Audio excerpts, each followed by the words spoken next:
Matthew chapter 17. Matthew chapter 17. I'm reading from verse 14. And when they were come to the multitudes, there came to him a certain man kneeling down to him and saying, Lord, have mercy on my son, for he is lunatic and sore vexed. For often he falleth into the fire, and often into the water. And I brought him to thy disciples, and they could not cure him. Then Jesus answered and said, O faithless and perverse generation, how long shall I be with you? How long shall I suffer you? Bring him thither to me. And Jesus rebuked the devil, and he departed out of him. And the child was cured from that very hour. Then came the disciples to Jesus apart, and said, Why could we not cast him out? And Jesus said unto them, Because of your unbelief. For verily I say unto you, if ye have faith as a grain of mustard seed, ye shall say unto this mountain, Remove hence to yonder place, and it shall be removed, and nothing shall be impossible to you. Howbeit, this kind goeth not out, but by prayer and fasting. May the Lord bless the reading of his word. That's where we got the title of the message, Fasting and Praying, the Power to It. Jesus said in verse 21, he said, analyzing the situation, that's the meaning of howbeit, okay? Looking into the matter and understanding this case, that's the meaning of howbeit.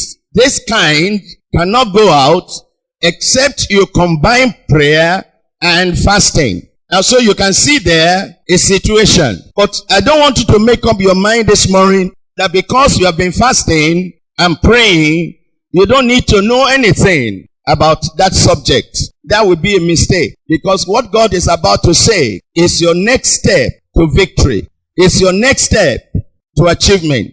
It's your next step to miracles. It's your next step to carry you to the end of your life. And I pray that God will open your ears to hear in the name of Jesus. Now, a lot of people in a practical sense, because this is a practical issue. Prayer is not something you just talk about. You actually pray. Fasting is not something you just talk about. You have to fast. And there are many issues and questions often raised about fasting. How long should I fast? Or is fasting necessary at all? Or can my job allow me to fast? I'm a nursing mother. Can I fast? Well, how long do I fast? 40 days. And I am on the job. I'm working. So how can I fast for 40 days? The kind of work I do, I'm a driver, and it's exacting. Takes a lot of energy away from me. So how can I fast? How about when I'm sick and my doctor says I should not fast? What should I do? Now, these are questions, and they all have answers. But in relationship with elders, with the pastor of your church, with your leader that leads you, you can ask them questions about their experience in fasting and how they have managed their life over the years. And that can help you to solve practical questions. And so I want to encourage everyone here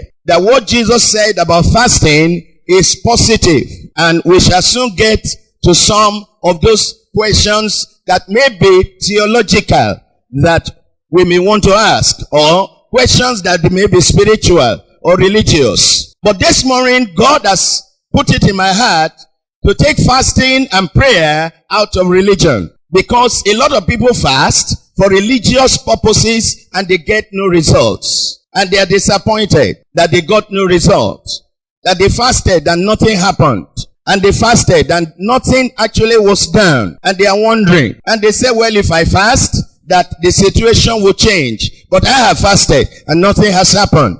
This morning, may you find help in the name of Jesus Christ. But let me first of all say that if you cannot fast long at the same time, let's say you cannot fast 3 days, or you cannot fast 5 days, or you cannot fast 7 days, or any other time longer. The wisdom that I want to lend you right from the beginning is you do a series of fasts. Okay? You do 2 days and break. Or you do 1 day and break. And then you relax for another 2 days. And then you do another day and break. I mean, real fasting where you have time to pray and read the Bible. And then you can graduate to 2 days at a time. And then you break it for another 2 days, and you have another 2 days. And then you have another 2 days break, and then you have another 2 days. And now that helps you to achieve the same thing that a long fast will achieve. Or you may have 3 days now, let's say from tomorrow till Wednesday. And then you break for Thursday and Friday and Saturday. And then you start again on Sunday, and you have another 3 days. You can do that over a period of time when you have a challenge that demands a fast. Or when God lays a burden upon your heart as an intercessor. When you see the situation, like we learned here this morning about love. When you see a situation that calls for the love of your life, and you cannot turn away because of compassion, that something has to be done about this case, then God puts a burden upon your heart because of the love of God, and you fast so that God will do something about it. But I'll soon tell you something that may change your mind on some issues. Praise the Lord. So that's one of the things I like to say very beginning, so that you don't get confused that you don't know what to do. So always ask for counsel from elders, from pastors, and from those who have had the experience, so they can share experience with you, and you don't fast and then enjoy your health and get other problems as a result of religious activity. That is unnecessary. Now, some people have never lacked. They've never had anything wanting in their life. And so they say, well, fasting is not necessary. Or they even say that Jesus did not ask us to fast. And that kind of thing. But I was wondering whether they or people who say such things, did ever get to the best that God had for them in life. Even though they never lacked. But did they get the best that God intended for them in this life? I don't know. Some people don't have the best in their life. They don't have the best, and they don't know how to get the best. So when somebody says, well, I don't have any lack, and so what's about fasting? And so when you see brethren that have lack in their life, we have to get the best from God, even though you don't have a present lack in your life. So we must have a desire to fulfill the call that God puts on our lives. If we don't fulfill that call, if we don't fulfill the reason why we were born into the earth, you are a failure. And God doesn't want us to be a failure with Jesus Christ inside our heart. That is the reason He gave us the Holy Ghost. That is the reason He gave us a new nature. That is the reason Jesus died. So that you and I can fulfill the reason why we were born. And sometimes it is necessary to fast on our way in life. Now, fasting is not to convince God. Can you tell your neighbor that? I want you to say it very well to your neighbor. Please open the Bible now, beginning Isaiah 58. Isaiah chapter 58. Isaiah chapter 58 is a passage that actually speaks about fasting. Isaiah 58 in verse 1. Isaiah 58 verse 1. Cry aloud, spare not. Lift up thy voice like a trumpet, and show my people their transgression, and the house of Jacob their sin. Yet they seek me daily, and delight to know my ways, as a nation that did righteousness, and forsook not the ordinance of their God. They ask of me the ordinances of justice, and they delight in approaching to God. Now, these are normal things that we do. We come to church, all right? We pray. They say we should fast. We fast. Now, but remember, this was under the Old Testament. And this was what they did also. They did it religiously. They told them to fast. They fasted. They went to the synagogue. They did what they were asked to do. They asked of ordinances of justice. They asked for the law of God. And they do those things. Verse number 3. Wherefore have we fasted, say they, and thou seest not? In other words, why have we been fasting and there is no answer? Wherefore have we afflicted our soul, and thou takest no knowledge? Why is it that we have suffered and you are not giving any answer to prayers? Why is it that we are fasting and buffeting ourselves and there is no answer to prayer? That was what the Jews were asking God. And the prophet came with an answer. And here verse 3, he said, and thou takest no knowledge. Behold, in the day of your fast, ye find pleasure, and exert all your labors. This was one of their problems, that when they were fasting, they didn't concentrate or consecrate or concentrate on seeking God. They were still doing other things. In fact, verse 4 says, behold, ye fast for strife. Ye fast for strife. Fasting to kill somebody. Fasting for strife. Fasting to pray that somebody should die. Ye fast for strife. You see that? Ye fast for strife. In the church, you face a brother. Say, that brother is my enemy. That sister is my enemy. And you don't know the problem of the brother. You don't know the trouble that this brother has. You don't know the trouble that this sister has. You have never sat down with the sister and talked heart to heart to find out what is the emotional problem of this brother. Like I talked yesterday about removing the filthiness of the soul. You don't know the emotional problems that this brother has. But now here you are, you think that the sister or the brother or a father or a mother-in-law is a devil that must die. So ye fast for strife. In verse number 4. And debates. Ye fast for debate. A church council. You are going to this meeting. You are fasting to settle the matter. Hello? That's what some people do. Because they have no spiritual understanding. They are carnal. And it's unfortunate. So that's what he said here. In verse number 4. To smite with the feast of wickedness. In verse number 4. Ye shall not fast as ye do this day to make your voice to be heard on high. Very important. You don't fast to make your voice to be heard on high. God has not been stuck. God has not been stuck. It's you that is stuck. It's you that need fasting. God does not need your fasting to answer prayers. Hello. So he has no problem. Jesus has died. So you say, then why do I need to fast then? That's the reason for the message. Also, I'm fasting that God will hear me. No. You are not fasting that God will hear you. You are fasting so that you will hear God. Can I hear an amen to that? It's the reverse. You are fasting that you will hear God, not the other way. You fast so that you will hear God, not that God will hear you. Because he's loving, he's kind, he's merciful, he's wonderful. He has done everything he could do by his blood. So you are fasting so that you can hear a word from God. Then your problem will be over. Praise God. But in the past, people have told me, I fasted. In fact, they boast. I fast for 21 days. I fast for 27 days. I fast for 30 days. And that becomes a badge for their pride. And then they wonder why God has not answered. Please, that is not the reason to fast. I want you to learn that. That is not the reason to fast. I want to beg you, that is not the reason to fast. I want to implore everyone that has the Spirit of God, please hear me very well.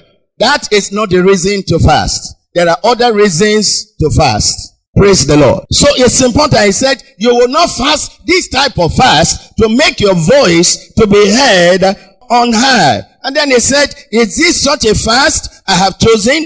A day for a man to afflict his soul, to bow down his head. Then verse 6, is not this the fast that I have chosen to loose the bands of wickedness, to undo the heavy burdens? So you see that fasting relates to releasing men on the earth. Fasting relates to blessing men on the earth. Praise God. Alright, so let me stop there and then run ahead. Now that you know how not to fast or what not to fast for, let's now ask ourselves, what should we fast for? You know, sometimes you may fast, like I said before, and be disappointed because you are expecting some great things to happen. Alright? And you are feeling wonderful after your 20 days of fast, and you say, I'm going to that meeting, I'm going to that UCH conference, I'm going to that Lagos conference, I've been invited, or that church has invited me, and you fast for 7 days, and you say, now they are going to see Jesus. Jesus is going to show up, and power is going to be manifested, and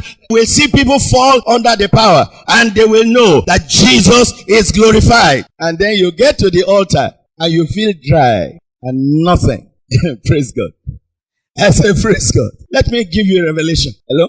When Jesus fasted 40 days, God set him up to be examined. These people didn't get it. Let me talk to these people here. When Jesus fasted 40 days, God did what? set him up to be what? Examined. Nígbà tí Jésù gba àwẹ̀ tiẹ̀, àwa ń sìn à ń gba àwẹ̀ kọ́lọ́mbà lè gbàdúrà wa àbí? Kì í ṣe bẹ́ẹ̀ yẹn. Ìgbà tí Jésù gba àwẹ̀ tiẹ̀, Ọlọ́run ó wá ìdí ayé tiẹ̀ gangan. He fast. God was examining him. What was inside him? And what kind of temptation he can resist. I don't know whether you heard me. I hope somebody heard. Sometimes we think we are fasting for others. But when you are fasting, watch out with your wife. The very problem of your life will come out at the day of your fast. Your wife will do something and you flare out. You are fasting, you have done 7 days. Then your wife does something. Then that which is really there, gang. So God examines you first. Because the reason why we don't get answer is the problem between us and that answer which God wants to remove. Hello? These are things that we must examine.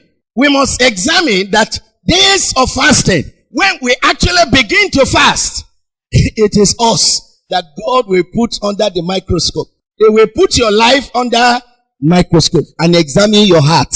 Maybe you are fasting for 1 million naira contract. God will x-ray your life. At that time, somebody in need will come for 100,000. And God will watch your reaction. Exactly what you are fasting for, God will test you on the matter. Praise the Lord. So, on 3 counts, Jesus was examined. The lust of the flesh, the lust of the eyes, and the pride of life. Those were 3 points. We call them the girls, the gold, and the glory. What did I call it? The girls, the gold, and the glory.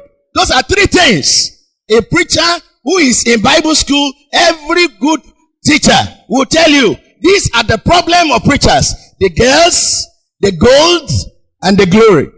So, if you are being tested on ground level, lust of the flesh, what you eat, and you don't pass, how will you graduate to the lust of the eyes? And how will you graduate to the pride of life? Because all that are systems with principalities and powers. I don't want to complicate the matter, but that is the truth. Praise God. So you are tested with the works of the flesh. You are tested with the lust of the flesh. And praise the Lord. You know, when we are fasting, our body can negotiate. Sirs, our bodies can do what? Negotiate. How does our body negotiate? It says, I want to fast for 3 days. And after 2 days, then you begin to have headache. Serious headache. And your body will tell you, if you just drink kunu, it doesn't matter. Just take kunu a little and the headache will go now. Or just Coke is there. Coke, just buy Coke and drink. The headache will go. And you can continue your fast. Doesn't matter. Praise God. So your body will negotiate. And then you go and take your kunu. And then you continue your negotiating. Your body is negotiating to escape the suffering and the lust that is there. It is then you actually know that you are greedy. That inside you is greed. Inside you is lust. Inside you is inability to stay your hand and not put it to this mouth. And it is putting this hand in the mouth that made man to fall. By removing his hand from his mouth, man will live. Hallelujah. Praise God. The thing is that we must love God so much in our hearts that any test that we face in the course of fasting, we say, so this thing is there. So this anger is there. So, hello. Do you notice sometimes you are fasting and your mouth becomes seriously bitter? Anybody here who have done that? Coca-Cola. All the elements inside Coca-Cola, when you have really fasted and in your taste bud, it becomes really bitter. That will show you all the Coca-Cola and all the Fanta you have been swallowing. But when you fast and your system have been cleansed because of drinking water, your taste will be sweet. Praise God. So there is bile inside us that comes out. The bitterness, the anger, the lack of patience, praise God. That is the real issue. What you are experiencing is not bad. What you are experiencing is good. It's just to recognize that that is who you are. And that is the problem God wants to solve before he gives you power, so you will not destroy other people. Amen? Do you understand? Very, very important. I have to go fast because there are 4 things actually the Lord said I should show us. And I don't want to be disobedient. So, please listen and let's do the first one. Matthew 17, where we read. We've talked about the practical issues. Now, why do we fast? Why should we fast? Number 1, when you fast, you remove the ceiling that Satan put upon your life. Ceiling you. Do you understand? The ceiling of your house. In other words, you cannot go past that. That's what happened here to the disciples. Jesus, Peter, James, and John went to the mountain to pray. They had a manifestation. The glory of God came down. And then the 9 were down in the valley, and somebody brought a child that was demonized, that was lunatic, and they could not cast out the demons. Now, listen. Matthew chapter 9, Matthew chapter 10. These same disciples have gone to cast out devils before. Hello. But they got to this one. And they could not do it. And they struggled. And the baba of the child or the parents of the child came to Jesus, exasperated, troubled. I brought him to your disciples and they could do nothing. In other words, now you have done this in chapter 9. You have done this in chapter 10. This is chapter 17. Satan said, no more. A ceiling. And let me say to you, brother, a problem can exist in your family for many years. And it's passing for 2 days. Well, he said it doesn't matter. For 3 days, he said it doesn't matter. For 4 days, he said it doesn't matter. For 2 months, it remains there. It doesn't matter. It passes on for 1 year. So, this problem in your family graduates to the children. And graduates to their children. And their children. And now you are the 4th generation. And they tell you, your mother's mother told you, this is what we have always experienced in our home. The devil put a ceiling on your life. He said, for this kind, goeth not forth except by prayer and fasting. Blow away the ceiling over your house. How do you do that? He said, a faith like a grain of mustard seed will remove the mountain. Is that not what he said? So, notice that these disciples were stuck. May God liberate you. Where the enemy has kept you stuck, we break it in the name of Jesus. With your sickness, we break it in the name of Jesus. With your tulu, we break it in the name of Jesus. With your poverty spirit, we break it in the name of Jesus. We release you in the name of Jesus. We are supposed to be released. So that is problem number 1 to notice. And listen to me, this kind of problem can be so subtle. You won't know it's there. You won't know it's there. You don't count it as a problem. But the problem is there. Your problem may be fear. I don't mean you are afraid of snakes. The fear of tomorrow. The fear of praying. The fear of so many fears may just grip your life. You are not willing to take any step about your life because you are afraid you will fail. And when you come to church, they say, pray for this person. That's a limit. That's a limit on your life. I said, that is a limit on your life. Those who are not apostles, they cast out devils. Those who were not in the company of Jesus, they cast out devils. They say, look, this man cast out devils, and he goeth and he walketh not with us. And Jesus said, leave him alone. He that is speaking good about us cannot at the same time speak evil about us. That's my paraphrase. Along? And you, my sister, as a me, I'm single. I don't cast devil. That's a limit. May God not limit you. I said God has not limited us. Praise the Lord. That's the number 1. Please see it in the Bible before I run. In verse 17, chapter 17. Let me show you before I go away. So you won't say, I'm talking from my head. Look at verse 20. And Jesus said unto them, because of your unbelief, verily I say unto you, if ye have faith as a grain of mustard seed, ye shall say to this mountain, remove hence to yonder place, and it shall be removed. What's the last part? Please, I want you to read the last part. Please, I want you to read the last part.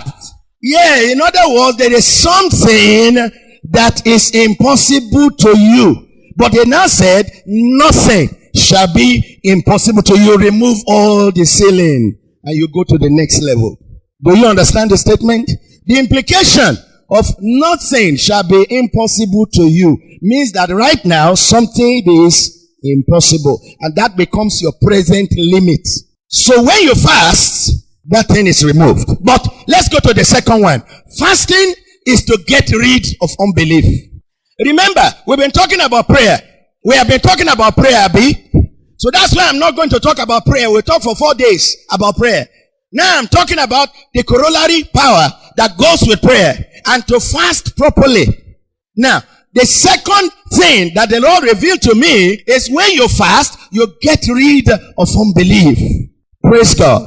How is fasting related to unbelief? I asked myself that question for many years. It was very difficult. Amen. I said it was very, very difficult. I didn't understand. How is fasting related to unbelief? Then I found the answer in a very strange place, which is not strange to you by now. Everybody knows Romans chapter 8. Let's go to Romans chapter 8 and let's read verse 10. Please read verse 10 aloud, please. Romans chapter 8, verse 10. Okay, are you in chapter 8? All right, can you read verse 10 aloud? Please read again. Praise God. When you are born again, listen very intently. Please, I beg all of us, including myself, to remind myself. Listen very well. In Ephesians chapter 2, it said, when we are born again, raised up together with him to sit where? To sit where? Everybody know that?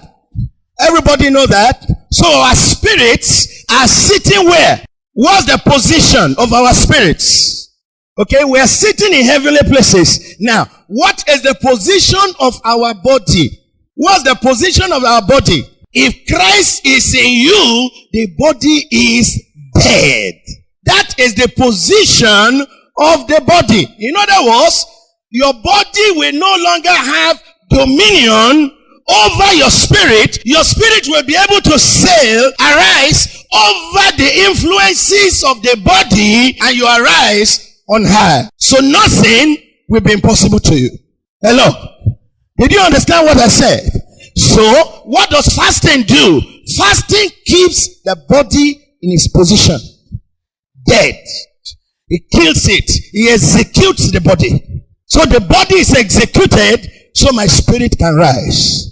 So I can look at Baba and tell him his mind. My spirit will read his spirit, and I give him a word of knowledge. I give him a word of prophecy, because my spirit is not limited by this nama. Did anybody hear? Did you hear what I'm talking about? This is what fasting does. It makes sure that your body remains in the position God has sentenced it in this present time. Remember, I read to you yesterday that our body is groaning. The trees are groaning. Even the messengers are groaning. Even the area boys are groaning. Even the beggars are groaning. Go to UCH. The cancer patients are groaning. Go there. You will see the orthopedic people. They are groaning. Creation is groaning. And they are looking for the sons of God who are able to dominate these wahalas. I pray somebody will be compassionate here. Oh, I can't hear you. That's what our brother preached in the morning. That compassion will arise. And we will. Hello. Have you ever seen brethren fasting? And Spirit of God says, give him something. I know. You are driving and a beggar. And you have 5 naira, 10 naira, 100 naira in your pocket. You turn your face to this way. And you are fasting. And you are fasting. But that fasting has no compassion. What the problem should be solved with your fasting. Unbelief has now dominated that thing. And you don't even believe. Brethren, may God help us. Please, are you getting something? Please, are you going to do something about your life? Am I going to do something about my life? I'm sorry, if I don't say it personally, sometimes you think that this man is not talking. This is what I got to realize when I started preaching. I started realizing that, look, this work, I cannot do it by strength. I can't do it with my brain. And if any of you notice now, with age, you begin to forget things. But then I found out that the moment I pick the Bible and begin to preach, I remember all the verses. like a snap. All the verses are memorized. I remember all of them. But when I'm in my natural self and I talk to you, I'm a gentle brother. Hello? Please, are you hearing what I'm talking about? But when my spirit is operating, I'm not operating trying to be a very gentle person. I'm operating so that problems can be solved. That's what we are for. We are to bring solution to human problems. But brothers and sisters, if your body is so strong, if your flesh is so strong that you can fast, and even when you are fasting, your body still oppresses your spirit. Brother, that is serious unbelief. In other words, when they saw that demon didn't come out, they lost hope. They just reached a limit that, look, but from today, may God make you to be so determined that there is no case. That there is no case for which your family will give up. For which your children will give up. He never gave up. He never said, this is a ceiling on my life and will not pass. Maybe in your family, you said nobody ever read WAEC. And so everybody is limited to JS3. And nobody passes JS3. You ask the person, where we don't have money. Where we don't have money. Hello? Oh, I'm on my side. I have a big God. On my side, on my side. Then they present you a 5 naira problem. After you leave church, then the bus driver present you with a 5 naira problem. Then you say, that's the problem. We have unbelief.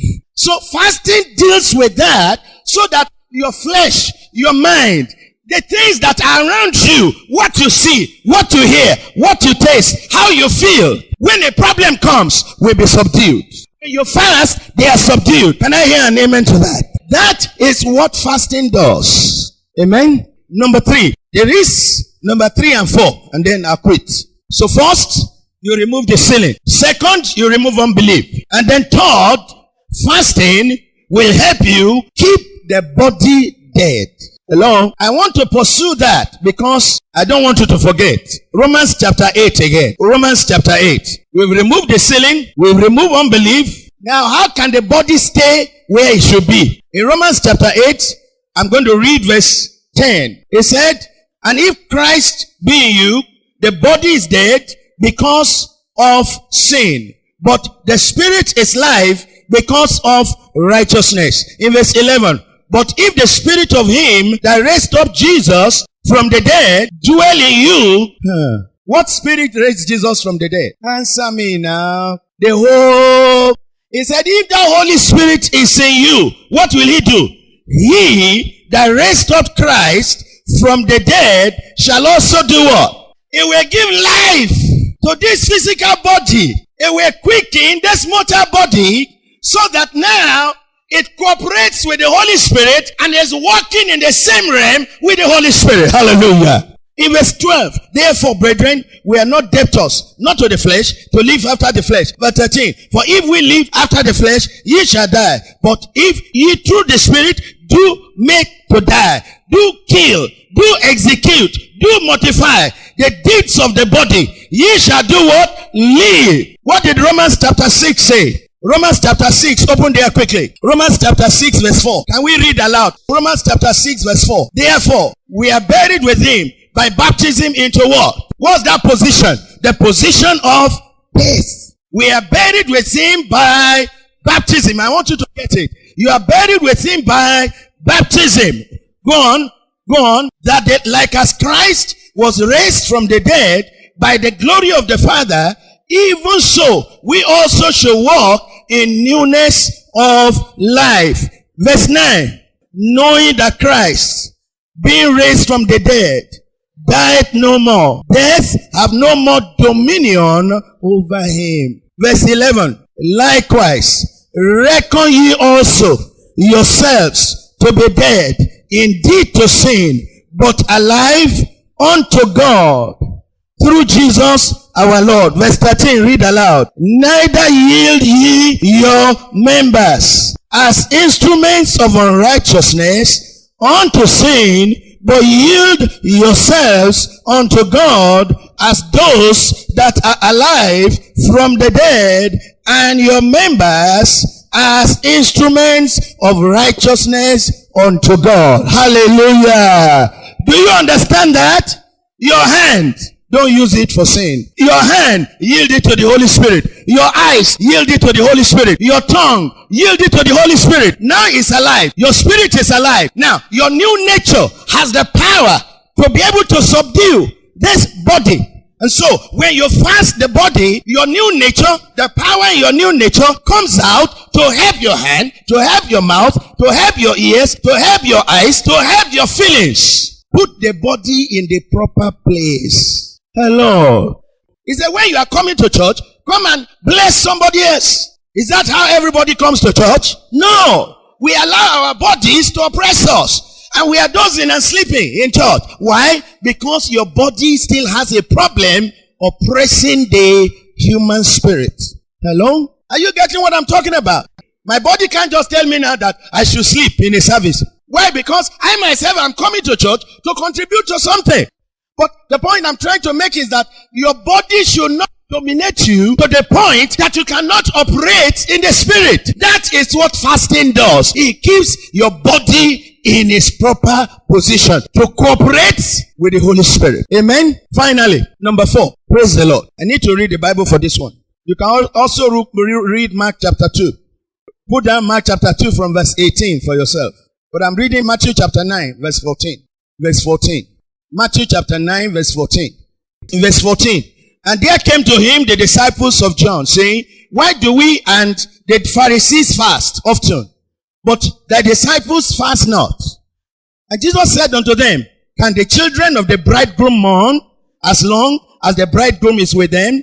But the days will come when the bridegroom shall be what? Taken away from them.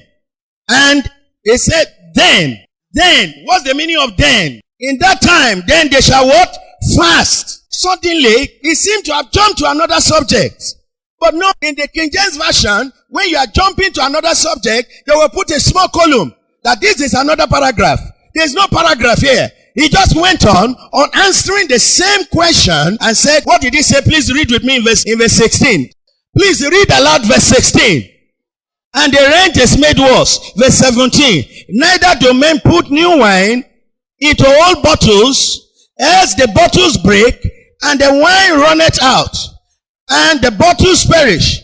But they put new wine into new bottles, and both are what? Praise God. Since yesterday, I've been telling you of the glorified body. Is it not so?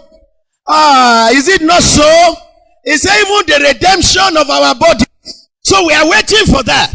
So this new wine, this Holy Ghost, this divine glory, this Spirit of God, this new nature should be put in a new body. Hello. Do you recognize that? So you don't put new wine in old bottle in those days. It's not like our day.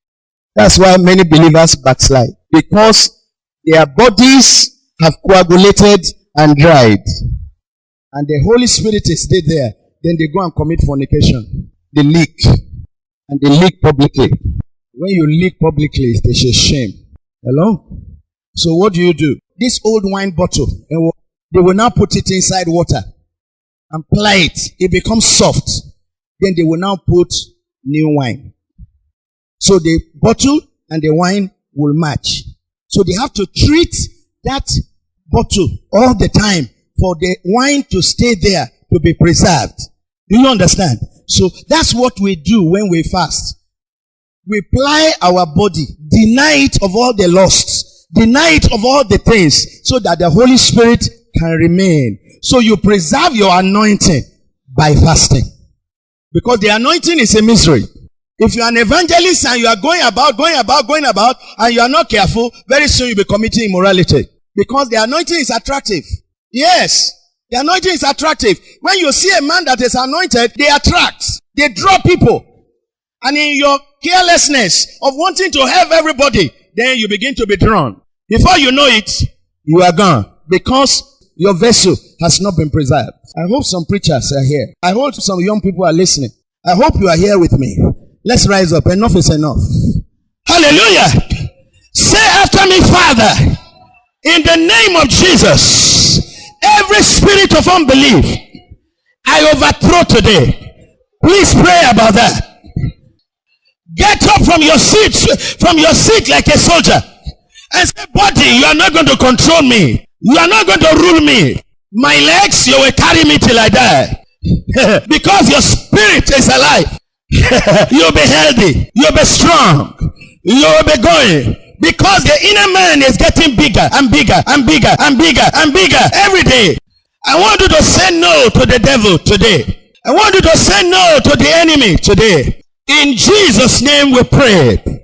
Say every ceiling, every limitation, every condition that Satan has put my family and put my life and put my ministry, break in the name of Jesus. Some of you have been fasting all these days. Today, break the ceiling and say, I'm passing, I'm passing, I'm passing. Principality, I have come. Powers, I have come. Princes of darkness, I have come. In Jesus' name we pray. Say after me, Father, here is my hand. Here is my mouth. Here is my eyes. Here is my ears. Here is my stomach. Here is my leg. Here is my head. I yield it to the Holy Ghost. Pray that prayer for yourself. I yield it to the Holy Ghost. Father, take over. That when I lay hands on the sick, they recover. Anointing flowing through my hands. Power passing through my tongue. Say, Father, money is not my problem. My God is greater than my need.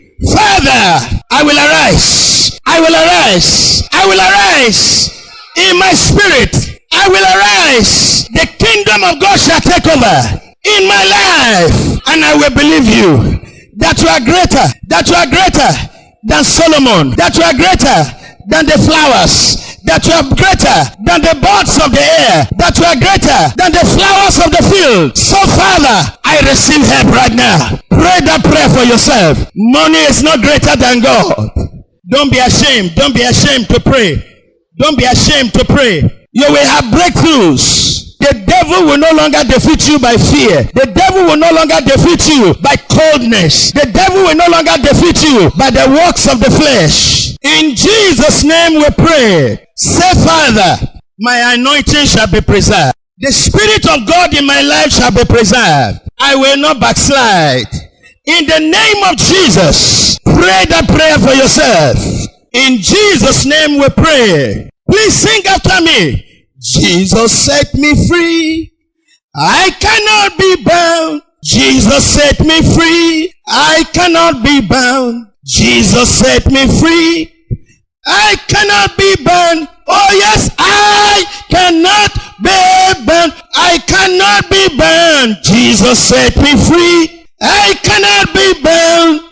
Jesus set me free. I cannot be bound. Jesus set me free. I cannot be bound. Oh yes, I cannot be bound. Oh yes. Oh, I cannot be bound. I can set me free. I cannot be bound.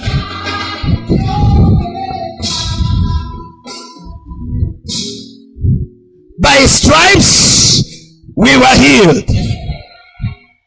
Barrenness, we send you a notice. Pack your load, go in the name of Jesus. Boys, you are a stranger. Pack yourself, disappear. Disappear. Disappear. Every fear of leprosy, I cancel that fear. You spirit of fear, come out in the name of Jesus. Come out in the name of Jesus. Every spirit of consumption, disease in your body that keep on reappearing and reappearing and reappearing, dry, dry, dry, dry, dry, dry, dry, dry, dry, dry, in the name of Jesus.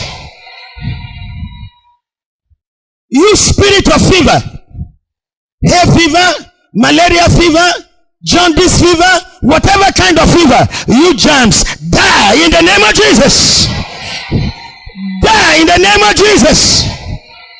Let the blood of Jesus wash your blood. Let the blood of Jesus wash your blood. Let the blood of Jesus wash your blood. Let the blood of Jesus wash your blood. Be healed in the name of Jesus.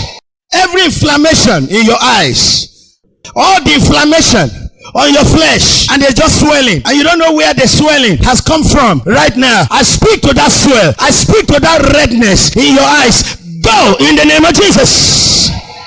Go in the name of Jesus. Go in the name of Jesus. Go in the name of Jesus.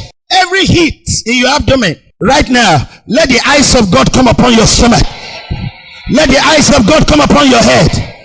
You heat, you extreme burning. Go, go, go, go, go, go. In the name of Jesus. Every spirit of insanity, every spirit of madness, and every instability of mind, confusion of mind, I command in the name of Jesus that whatever is not working correctly in your mind right now, receive repairs.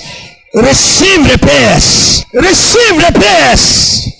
Every degeneration in the brain, where your brain is degenerating, and now you can't remember anything, and now your brain is degenerating, and one of your limbs don't seem to be working anymore. Father, let there be a new creation. Let there be a new creation. Every spirit of blindness, I command you, come out in the name of Jesus. Every spirit of blindness, come out in the name of Jesus. Every spirit of blindness, come out in the name of Jesus. Night blindness, vanish tonight. Vanish tonight. Vanish tonight. You who cannot drive in the night, I release your eyes. I release your eyes from limitation in the name of Jesus. Every spirit of night blindness, go in the name of Jesus. Go in the name of Jesus. Every spirit of stroke, when you wake up and it looks like your right hand is not working anymore, and it's stiff and numb, let blood return there. Let blood return there. Let blood return there. Begin to shake that hand. Let blood return there. Let that paralysis vanish in the name of Jesus. I said in the name of Jesus. Father, I'm asking that anyone here who cannot hear properly with his ears, you spirit of dumbness, we command you, right ear or left ear, go in the name of Jesus. I said go in the name of Jesus. Deafness, go in the name of Jesus. Dumbness, go in the name of Jesus. Let your tongue be loosed. Let your tongue be loosed. You that is broken-hearted, you that is depressed, you that is sorrowful, be lifted, be lifted, be lifted, be lifted, be lifted. In the name of Jesus. Everyone with a broken stone, everyone with a private problem of a broken stone, let your stones be repaired in the name of Jesus. Let there be a miracle. Let there be a miracle. All those children whose brains are dwarfed and retarded, I command, let there be a new brain. Brethren, agree with me. Let there be a new brain. Let there be a new brain. In the name of Jesus. That long-term family problem, you have run around and you are tired. Father, every limitation on your family today, by the reason of the anointing present here, be lifted, be lifted, be lifted, be lifted. Receive in the name of Jesus. Receive in the name of Jesus. Receive in the name of Jesus. Raise up your hand, begin to pray in tongues right now. Shout, shout, shout, don't keep quiet. Pray in tongues, pray in tongues, pray in tongues. Raise up your voice. See what God has done in your life. Praise Him. Rejoice, rejoice, rejoice, rejoice in Him. For prayer, counseling, or a prophetic word, write FMI at fullstature.net. You can also write Full Stature Missions International, P.O. Box 29929, Secretarial Post Office, Ibadan. Remain blessed.